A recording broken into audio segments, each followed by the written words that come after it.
What's going on, guys? Time for a sad, miserable story. So, I just separated from my wife, and we're separating to go through a divorce. That is the direction things are headed. And I'm going to tell you a story that paints me as a terrible human being, and it should because it's the truth, and I'm not going to try to sugarcoat it or make things better. And I'm not going to tell you this to feel sorry for me. If you have advice or you have things that can help, I'm all ears. But I'm going to tell you this so that way you don't make the same mistake. I hope anybody that comes across this video can learn from me and not make the same mistake. I don't consider myself a good person, or I also don't consider myself a bad person. I don't think I'm a hate-filled person, a mean person, a terrible person, any of those things. But to give you an idea where I'm at in life, I'm living in an apartment by myself. I pretty much have lost all my friends. I pretty much lost my whole family, my church. And I don't want that to happen to you. And so I'm going to tell you the story so that way hopefully you don't make the same mistakes. And a lot of this stuff is obvious, but unfortunately for me, I had to learn it the hard way. I got married to someone who I got to know online. We met online, talked for a while, had really good conversations, met in person, and to be completely frank, it was a terrible first date. It was terrible. I was not physically attracted to her. I was not entertained verbally or logically. We didn't really enjoy doing the same stuff together, and the conversation was terrible. But we had sex, and sex was good. And so our relationship quickly became built around sex. Yeah, we did lots of different things together. We tried going bowling, we tried going hiking, we tried going paintballing, we tried a bunch of different things. But those experiences didn't get better because I was with that person. In fact, they were probably arguably worse. But the sex was good. And that was pretty much what the relationship was built around. She has, well, to be frank, pretty terrible parents. I have pretty awesome parents. So I, being the white knight in shining armor, thought, you know what? I will save this gal from such a horrible situation. I will get her out of this terrible situation of her parents. I will uplift her. I will encourage her. I will support her. I will defend her. I will promote her. And as time progresses, she'll become more aware of who she is. I'll be able to help her and support her get towards those goals. And she had lost weight with a horrible negative environment around her. And I was like, if you give her a positive environment, what kind of person can this person turn into? I mean, she's going to bloom into something amazing. And maybe the physical attraction won't always be there, but the verbal attraction will become very real because we'll have gone through such hard things together. The emotional attraction will become very real. The stories that we'll have will be epic. And we'll really enjoy starting to do things together because she'll get away from this horrible family that does nothing, and she'll start hanging out with me and wanting to do stuff with me. I wasn't marrying her for who she was. I was marrying her for who I thought I could make her into. It's a terrible choice. She is a wonderful person. She has changed amazingly. She has grown. She has matured. She's become a far better version of herself since we've been married. It's been 8 years. But those are not things that attract me. Those are not things that turn me on. Those are not things that I'm that compatible with. It's not that she hasn't done all the things that I hoped she would do. She just didn't turn into the person I wanted her to turn into, which isn't fair to her because she has turned into a much better person. She has grown. She has matured.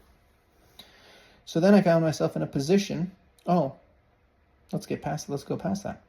So first, you have sexual immorality right off the bat, right? You're having sex outside of marriage, you're fooling around, you're having lots of sex, woohoo, party's good. But when you're thinking sexually and you're not thinking logically, you're not thinking, man, you know what? If it, like for me, I had sex to go to, right? But if I wasn't having sex with the person, I'd go, you know what? That was a pretty terrible date. Might not want to go with that person again. Oh, you know what? That was a pretty terrible date too. Might not want to go do that with that person. But if instead your last memory is, well, we had really good sex, you're able to cloud your vision of how compatible you are with your partner based on sex. Well, sex doesn't last. Like, it might last, like, you can always have sex and she still desires me. I'm not denying that. I'm just saying, like, as time progresses, you're not going to have that fresh lust of, oh my gosh, I have no idea what this person looks like naked, or oh, we can try something fresh. You need to have something of, oh, I'm emotionally attracted to this person. I'm visually attracted to this person. Man, I love doing stuff with this person. I can't wait to be with this person. And that keeps building and fueling that sexual need and desire. Otherwise, what is there, right?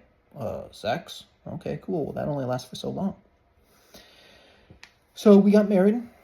And I, being a complete loser that I am, well, I don't want to call myself a loser, but doing something that is loser-like, I was never, ever loyal to my wife, ever, from day one.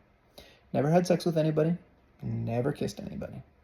But I was a terrible husband from the perspective of pornography, from the perspective of flirting with other girls, from the perspective of I would go to a massage parlor every long now and then, maybe like, I don't know, twice a year at the most. But, you know, every now and then when the opportunity arose, I'd go to a naughty coffee stand every long now and then. And again, we're talking very rarely, but still would happen.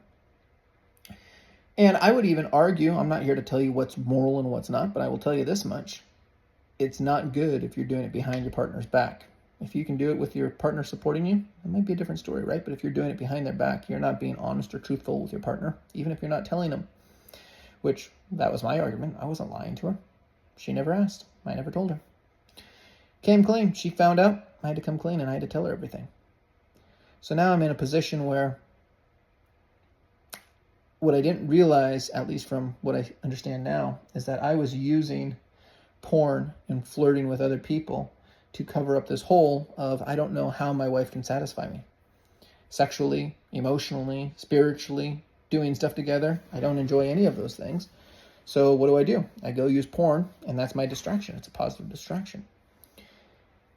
Well, after that all came out, my church, my family, my friends all find out. It comes out, it becomes public, and it quickly becomes Brandon is a porn addict, Brandon is a sex addict, and that's what's going on. I didn't think I was, but I'm also honest enough to recognize that anybody that is an addict will not admit that they are. And I will fully admit I was using pornography a lot. I wasn't really using massage parlors or naughty coffee stands very often, but I would use porn a lot. And I would try to flirt with people whenever I had the opportunity. And for me, as long as I didn't have sex or kiss them, I was good to go. So I had to stop looking at porn. I had to stop flirting with people. I did that for 2.5 years. Cold turkey. Went to therapy 2 different times just to kind of learn the ropes of addiction and all that stuff. Was surrounding myself with people who were addicted. And I found out that I don't think I ever was truly addicted. Did I use it a lot? Yeah. Was it healthy? Probably not at all. But I literally stopped cold turkey and pretty much never looked at it again. There were some minor, you could call it slip-ups or, things like that. There's a couple times where I looked at like girls in bikinis that were modeling different things, and it was just more of a tease than it was anything sexual, and I wouldn't like masturbate to it, but I still would, there's still moments where I did stuff like that. But in general, I stopped pretty much cold turkey. And now, instead of my wife feeling love in a fake fraudulent way because, I looked at porn and now I'm horny, or now I, can feel more energy towards her instead of feeling exhausted when I'm around her. Now I don't have that escape of pornography. And I don't have that escape of being naughty or flirting with somebody else. And so I have to be happy with my relationship, or we have to make something work. 2.5 years into it, I finally gave up. Finally said, I don't know how to make this happen. I have no ill will towards her. I think she's a wonderful human being. I hurt my kids tremendously. Hurt my family so much they don't want to talk to me. Very sure I hurt God. I don't think you can justify my position from a biblical perspective. Very easily, at least. I would say that I have gotten to the point where I can justify it a little bit, but not like in an easy, oh yeah, that's no problem. But I do recognize that if there is a God, which I do believe there is, I'm going to be held accountable for my actions, including these actions. And when you look at how much harm I've caused all of those people, including my own children, it's a real problem. So I guess my question, because I like to ask questions with all of this. Well, first of all, please don't make the same mistakes. My question would be, how big of a lie are you living? And is it worth it for you? Because I can tell you that I was living a lie. I was living a lie, acting like I really desired my wife, acting like I enjoyed doing stuff with her, all in order to get sex. The reason I finally left is because I felt like I was living a lie in my own house, right? My wife wants to get a kiss. Okay, I'll kiss you because you want a kiss. My wife wants a hug. Okay, I'll give you a hug because you want a hug. My wife asked me, what do you want to do? And I'm thinking, how do I get out of this house so I'm not around my wife? But I don't tell her that. I don't tell my parents that. Don't tell my friends that. And I'm not saying that you should, right? Those are things that are hurtful. Those are harmful. When your wife is asking how attractive does she look in something and you honestly don't think she looks attractive, but you don't even know what she could wear that would make her look attractive because you're not desiring her, what do you say? And what I would challenge you, as someone who has lived a lie in a lot of different ways, and I would argue that almost all of the hardest things I've ever gone through is because I've lived a lie. My question to you is it worth it? I've been fired multiple times because I was lying to my employer, whether it's with how hard I would work, with showing up on time, whether it's actually just verbally lying to them. I lied in my relationship, and it's costing me my relationship, and it's harming my daughters at a level I can't put into words. I've hurt my family with the lies I lived because I was too cowardly to tell them, no, I'm really not into that. No, I don't believe the same thing you believe. And it's temporary, positive, right? They're not going to yell at you or mock you or ridicule at the time because you won't tell them the truth. But it catches up to you. And I would argue, this is one of the things I feel like I'm starting to find out now. If you're trying to pursue anything, whether it's a relationship with somebody else, a business, or God, how the heck can you pursue it and have success if you're not even being true to yourself? The Bible talks about how God had this church that was doing all these awful, horrible things, and he was trying to correct it. And another church that was on fire for him, and he loved them. And then there was this church that was just this lukewarm, blah church. It wasn't hot, it wasn't cold, it was lukewarm. And he was disgusted with it. Just despicable, pathetic church. He wanted to spew it out of his mouth is what he wanted to do. And I would challenge you that if you're living a lie on almost anything, isn't that what you are? Lukewarm? Pretending to be something you're not? I'm not saying you got to be mean and you got to be nasty and say something, oh, you 400-pound person that I'm not attracted to. You're gorgeous, right? I'm not saying you have to say that. Or, oh, you're disgusting. Like, you don't have to say that. But how are you living? What are you living? What kind of lie are you living?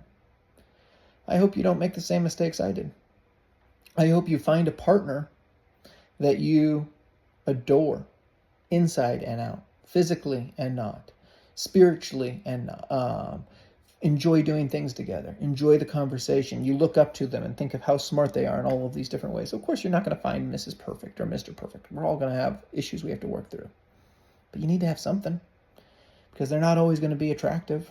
They're not always going to be there smart. They're not always going to be this or that. They're going to have bad days. They're going to have bad weeks, bad months, bad years. But if you got nothing, what are you going to hold on to? Or are you just going to fake it and be a fraud? Took me 36 years to figure that out. I hope it takes you much less. I don't want you to feel the same pain I'm feeling. I don't want you to be in an apartment like I am by myself while I watch other couples together. My daughters are with my wife having fun with their grandma and their grandpa and their great-grandma while I'm alone in my hotel or my apartment. I don't want that for you. And so that's why I share this. It's my little journal entry. Wish you nothing but the best. Are you living a lie?